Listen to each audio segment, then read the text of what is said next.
Compartment exam में ना काफी कम दिन बचे हैं, पर मुझे इतने सारे स्टूडेंट्स के मैसेज आ रहे हैं कि वो कंफ्यूज हैं कि कैसे पढ़ाई करें लास्ट कुछ दिनों में। तो इस वीडियो में मैं आपके साथ स्ट्रेटेजी शेयर करूंगा 7 डेज की। मैं आपको बताऊंगा कि कैसे हमें प्लानिंग करनी है, कैसे हमें पढ़ाई करनी है, कैसे हमें क्वेश्चन सॉल्व करना है, हर एक चीज मैं आपको डिटेल में बताऊंगा। और अगर आपने नेक्स्ट 7 डेज इसे फॉलो किया इस स्ट्रेटेजी को और आपने हार्ड वर्क डिसिप्लिन से पढ़ाई की तो डेफिनेटली आपका केमिस्ट्री का जो एग्जाम है अच्छा जाएगा और आपके अच्छे मार्क्स आएंगे। सबसे पहले हम बात करेंगे डे 1 की। इसमें टोटल हम 14 मार्क्स कवर करेंगे। सबसे पहले डीएनए ब्लॉक एलिमेंट इनऑर्गेनिक का चैप्टर है 7 मार्क्स का, बायोमोलिक्यूल ऑर्गेनिक का चैप्टर है 7 मार्क्स का। इनमें ना मोस्टली थ्योरी वाले क्वेश्चन पूछे जाते हैं और मैंने देखा पीवाईक्यू मोस्टली रिपीट होते हैं। तो सबसे पहले ये आप चैप्टर कर सकते हो, काफी ये स्कोरिंग चैप्टर होते हैं। अब आपको पढ़ाई कैसे करनी है तो आप ना मेरे चैनल पे क्विक रिवीजन देख सकते हो। 30 से 35 मिनट्स में आप इजीली चैप्टर कवर कर सकते हो, नहीं तो आप कोई और भी वीडियो देख सकते हो। मैं चाहता हूं कि आपका जो मेन फोकस है वो क्वेश्चन सॉल्विंग में होना चाहिए। एक बार जब आपने ना क्विक रिवीजन का वीडियो देख लिया ना, आपने सपोज डीएनए ब्लॉक एलिमेंट का क्विक रिवीजन देख लिया, उसके बाद आपको ना पीवाईक्यू प्रैक्टिस करने हैं। पीवाईक्यू का वीडियो आपको मिल जाएंगे और इसका पीडीएफ आप टेलीग्राम से डाउनलोड कर सकते हो। तो आपको क्विक रिवीजन के साथ पीवाईक्यू प्रैक्टिस करना है। अगर डीएनए ब्लॉक एलिमेंट की बात करूं तो इसमें जो भी प्रॉपर्टी वाले क्वेश्चन है आप याद रख सकते हो। लिख लिख के आपको प्रैक्टिस करने हैं K2Cr2O7 KMnO4 के क्वेश्चन की। इसका मैंने सेपरेट वीडियो भी बनाया है जिसका लिंक मैं डिस्क्रिप्शन में डाल दूंगा। तो ये क्वेश्चन आपको लिख लिख के प्रैक्टिस करना है और इलेक्ट्रॉनिक कॉन्फ़िगरेशन टिल जिंक आपको याद होना चाहिए। और अगर मैं बात करूं बायोमोलिक्यूल्स की तो इसमें जो आपको लिख लिख के चीजें याद रखनी है वो है ग्लूकोज और सुक्रोज की रिएक्शन। ये आपको लिख लिख के याद रखना है। तो मिनिमम आपको ना हर एक चैप्टर का क्विक रिवीजन और पीवाईक्यू प्रैक्टिस करना है। और अगर आपके पास टाइम है तब आप क्या कर सकते हो, इंपॉर्टेंट क्वेश्चन भी प्रैक्टिस कर सकते हो। इसका पीडीएफ भी आपको टेलीग्राम पे मिल जाएगा। मिनिमम आपको क्विक रिवीजन के साथ पीवाईक्यू प्रैक्टिस करने हैं। नेक्स्ट हम बात करेंगे डे 2 की। डे 2 में हम 16 मार्क्स के चैप्टर कवर करेंगे। इसमें मैंने फिजिकल केमिस्ट्री के 2 चैप्टर इंक्लूड किए हैं, सोल्यूशन 7 मार्क्स का, इलेक्ट्रोकेमिस्ट्री 9 मार्क्स का। अब सोल्यूशन में जो न्यूमेरिकल्स हैं वो कंसंट्रेशन टर्म जैसे molarity, molality, colligative property, went half factor, Henry law से पूछे जाते हैं। तो आपको ये सारे क्वेश्चन अच्छे से प्रैक्टिस करने हैं। और इलेक्ट्रोकेमिस्ट्री में E naught of the cell, Nernst equation, electrochemical cell, electrolytic cell, Kohlrausch law, Faraday's law से न्यूमेरिकल पूछे जाते हैं। तो आपको ये सारे न्यूमेरिकल अच्छे से प्रैक्टिस करने हैं। तो आप मेरी क्विक रिवीजन का वीडियो देख सकते हो। फॉर्मूला शीट मैंने बनाया जहां से आप सारे फॉर्मूला याद रख सकते हो और उसके बाद आप पीवाईक्यू पीडीएफ के साथ प्रैक्टिस कर सकते हो। मेक श्योर करना जो भी न्यूमेरिकल है आप लिख लिख के प्रैक्टिस करो, क्योंकि डेफिनेटली एग्जाम में न्यूमेरिकल पूछे जाएंगे। तो आपको सारे न्यूमेरिकल अच्छे से प्रैक्टिस करना है। और अगर आपके पास टाइम है तो आप इंपॉर्टेंट क्वेश्चन पीडीएफ के साथ प्रैक्टिस कर सकते हो। अब ये जो फिजिकल केमिस्ट्री है इसमें थ्योरी वाले क्वेश्चन भी आते हैं, तो आपको पीवाईक्यू और इंपॉर्टेंट क्वेश्चन में थ्योरी वाले क्वेश्चन भी मिल जाएंगे। तो उन क्वेश्चन को भी आप अच्छे से एक बार रिवाइज कर लेना। नेक्स्ट हम बात करेंगे डे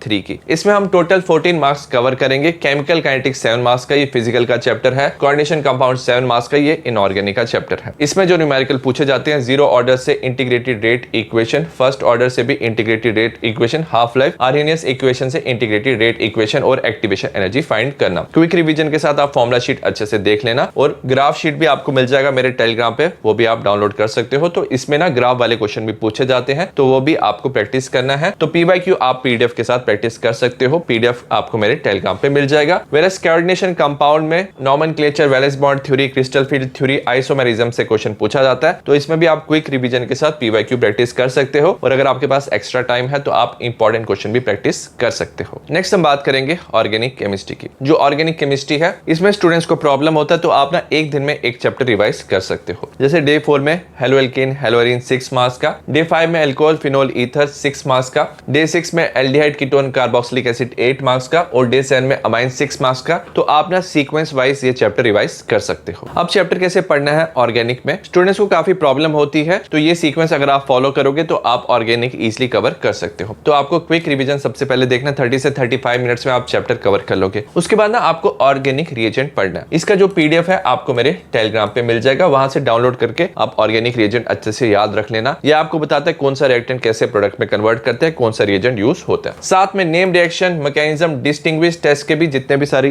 रिएक्शंस है ये आपको याद रखनी है। इनका ना मैंने एक सेपरेट प्लेलिस्ट बनाया है जिसमें आपको ऑर्गेनिक के सारे बाकी वीडियोस मिल जाएंगे, जैसे name, reaction, mechanism, organic reagent, distinguish, test, reason based question, flow chart, conversion. तो आप इस प्लेलिस्ट से क्या कर सकते हो, ये सारी चीजें पढ़ सकते हो, क्योंकि कई बार ना यहाँ से डायरेक्टली क्वेश्चन पूछे जाते हैं। उसके बाद आपको पीवाईक्यू पीडीएफ के साथ प्रैक्टिस करना है। मेक श्योर करना है कि आप लिख लिख के ऑर्गेनिक प्रैक्टिस कर रहे हो, नहीं तो आपको भूल जाएगा। उसके बाद आपको conversion, reason based question, identify ABC, acidic basic strength, जिस भी टॉपिक में आपको प्रॉब्लम आती है तो आप उस प्लेलिस्ट से वो देख सकते हो। हो वो वीडियो। तो आपको डे 4, डे 5, डे 6 और डे 7 में आपको ऑर्गेनिक केमिस्ट्री पढ़ना है। तो ये था 7 डेज का प्लान। मिनिमम आपको हर एक चैप्टर का ना क्विक रिवीजन के साथ PYQ डेफिनेटली प्रैक्टिस करना है। कोई भी चैप्टर आपको छोड़ना नहीं है। अगर आपके पास टाइम कम भी है तो एटलीस्ट हर एक चैप्टर का आपको PYQ प्रैक्टिस जरूर करना है। आई होप आपके लिए ये वीडियो यूजफुल रहा हो। All the best for your exam. See you.